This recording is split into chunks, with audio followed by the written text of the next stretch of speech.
Good morning students. आज जो हम पढ़ने वाले हैं वो है आपके क्लास 12 बिजनेस स्टडी के चैप्टर 6, जिसके अंतर्गत आज हम समझेंगे व्यावसायिक चयन। ठीक है, और नियुक्तिकरण की प्रक्रिया या कदम क्या क्या है।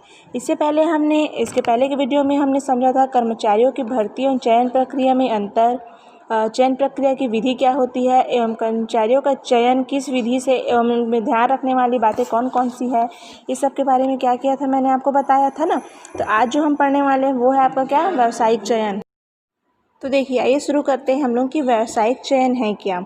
ठीक है, तो देखिए व्यावसायिक चयन में होता क्या है। तो व्यावसायिक चुनाव या चयन एक वैज्ञानिक ढंग है जिसमें चुनाव के लिए एक विभिन्न पद्धति को अपनाया जाता है, मतलब एक तरीके को अपनाया जाता है इसमें।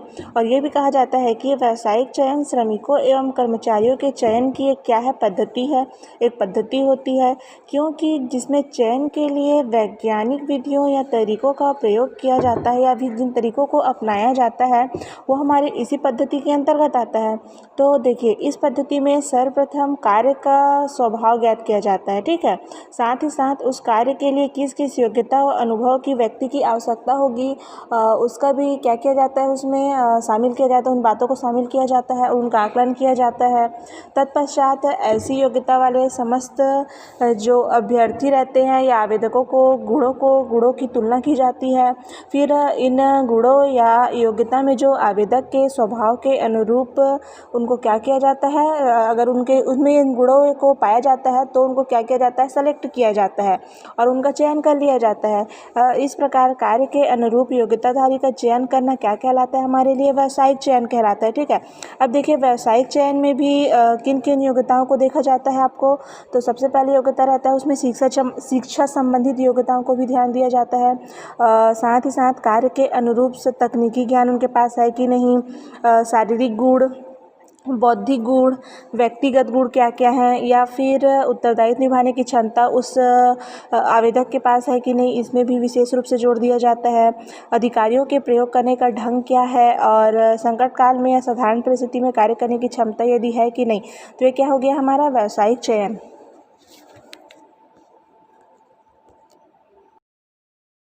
हम इसी में समझते हैं क्या, नियुक्तिकरण की प्रक्रिया या कदम, स्टेप ऑफ प्रोसेस स्टाफिंग। देखिए इसमें नियुक्तिकरण, भर्ती या चयन, इन तीनों में अर्थ क्या है, अलग अलग है। इन तीनों की प्रक्रिया भी क्या है, भिन्न भिन्न है। लेकिन वास्तव में जो स्टाफिंग है अपना, उसका एक क्या है, विस्तृत शब्द है जिसमें भर्ती एवं चयन से संबंधित समस्त क्रियाओं को शामिल किया जाता है। तो देखिए सबसे पहले इसमें शामिल किया जाता है वो क्या है, आपका मानव शक्ति नियोजन। मतलब कौन सी बातों को सबसे पहले इसमें शामिल किया जाता है, मानव शक्ति नियोजन। तो मानव शक्ति है क्या, मतलब मैन पावर ऑफ प्लानिंग। तो देखिए मैंने एक बार और आपको बता चुका है कि मैन पावर ऑफ प्लानिंग है क्या। जब हमने नियोजन के बारे में, जब नियोजन संबंधित चैप्टर को जब हमने जाना था तो मैंने नियोजन में मानव शक्ति के बारे में भी आपको बताया था। लेकिन मैं आपको अभी बता रही हूँ कि नियुक्तिकरण की प्रक्रिया का प्रथम चरण किसको शामिल किया गया है, मानव शक्ति का नियोजन या अनुमान लगाना है। क्योंकि जिस उपक्रम में कर्मचारियों में कितने कर्मचारी की आवश्यकता है, मतलब उसकी आवश्यकता कितने दिनों तक रहेगी। देखो मानव शक्ति का क्या है, नियोजन कर उनका अनुमान लगाना है, अर्थात उपक्रम में कर्मचारियों में कितने कर्मचारियों की आवश्यकता है तथा उनकी आवश्यकता कितने दिनों तक रहेगी, भविष्य में कर्मचारियों की आवश्यकता कितनी होगी, कर्मचारियों की निरंतरता का अनुपात क्या रहेगा तथा किस किस योग्यता व गुणों वाले कर्मचारियों की आवश्यकता होगी आदि का अनुमान लगाना ही मानव शक्ति का क्या कहलाता है, नियोजन कहलाता है। अर्थात नियुक्तिकरण में सर्वप्रथम मानव शक्ति नियोजन का पूर्वानुमान लगाना क्या होता है, बहुत ही आवश्यक होता है। तो आप समझ गए होंगे कि मैन पावर ऑफ प्लानिंग होता क्या है। ठीक है, अब चलते हैं नियुक्तिकरण के कदम की ओर। दूसरा होता है हमारा भर्ती। तो देखिए भर्ती एक क्या है, विस्तृत शब्द है जिसमें चयन भी क्या है, शामिल है, जिसमें प्रोफेसर एडविन बी ने भी कहा है कि भर्ती का अभिप्राय भविष्य के लिए कर्मचारियों की खोज करने और उन्हें रिक्त स्थानों के लिए आवेदन पत्र देने के प्रेरणा देने से है। लेकिन इस प्रकार के कार्य के लिए इच्छुक जो प्रत्याशियों को विज्ञापन, समाचार पत्र, रोजगार, कार्यालय, कॉलेज, स्कूल आदि के माध्यम से खोजना भर्ती की श्रेणी में आता है। नियुक्तिकरण की प्रक्रिया में भर्ती संबंधित कार्य का क्या है, ये दूसरा चरण होता है। ठीक है, अब हमारा तीसरा है आपका चयन, आई मीन सिलेक्शन। तो देखिए, नियुक्तिकरण का तीसरा महत्वपूर्ण कदम या प्रक्रिया बोला जा रहा है, किसको बोला जा रहा है? चयन को बोला जा रहा है।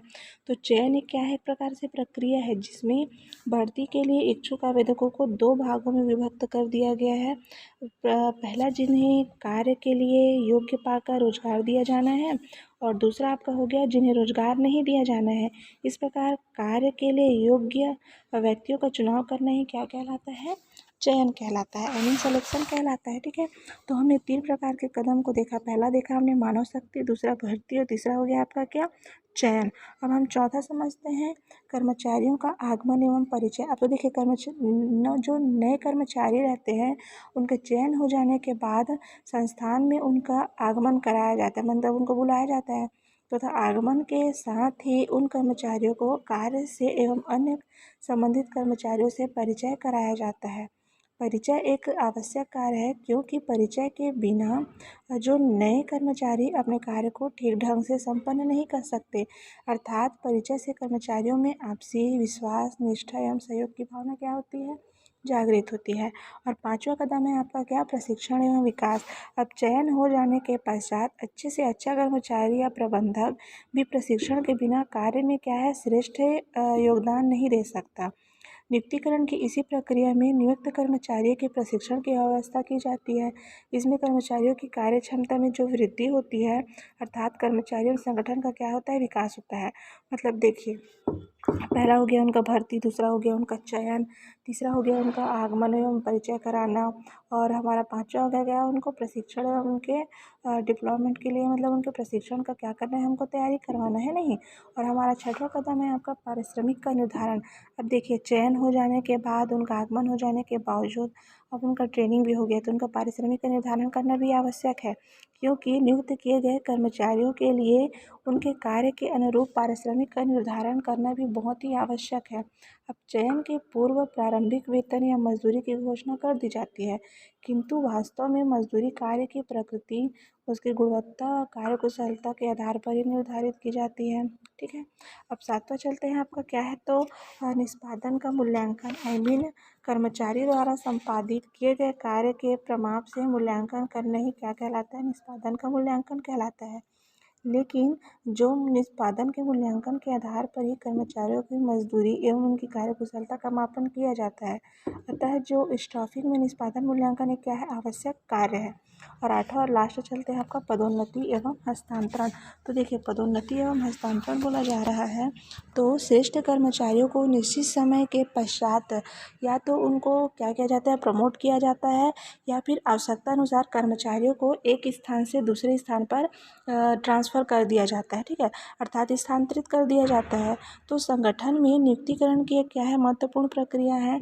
इस प्रक्रिया में मानक के अनुकूल कार्य न करने वाले कर्मचारियों को क्या कहते हैं? प्रमोट न कर उन्हें निम्न मद पर कार्य दे सकते हैं। इस प्रकार जो स्टाफिंग में क्या होता है? पदोन्नति होता है, या फिर जो ट्रांसफ़र होता है, जो सेवानिवृत्त आदि सभी कार्य को क्या किया जाता है? शामिल किया जाता है। अतः इससे यह स्पष्ट है कि मानव संसाधन प्रबंध एक क्या है? विस्तृत शब्द है, जिसमें समग्र मानव के कल्याण से संबंधित आवश्यक कार्य किए जाते हैं, जबकि नियुक्तिकरण एक अंग या क्या है? घटक बताया जा रहा है, जिसमें मात्र कर्मचारियों की किसी उपक्रम में नियुक्त से संबंधित सभी कार्यों को किया जाता है। तो हमने इस वीडियो में आज क्या समझा है? व्यावसायिक चयन एवं नियुक्तिकरण की प्रक्रिया, अर्थात उसके कदम के अंतर्गत पहला आपका मानव शक्ति का विकास करना, उनका प्लानिंग करना, फिर उनका भर्ती करने के बाद उनका चयन करना, चयन करने के बाद उनके कर्मचारियों का आगमन एवं परिचय कराना, साथ ही उनको प्रशिक्षण देना, उनका पारिश्रमिक निर्धारण करना, उनके मूल्यांकन करना, और उनके प्रमोट करने या फिर उसको स्थानांतरित करने। ये सब हमने क्या किया? इसमें विधिवत ज्ञात किया है।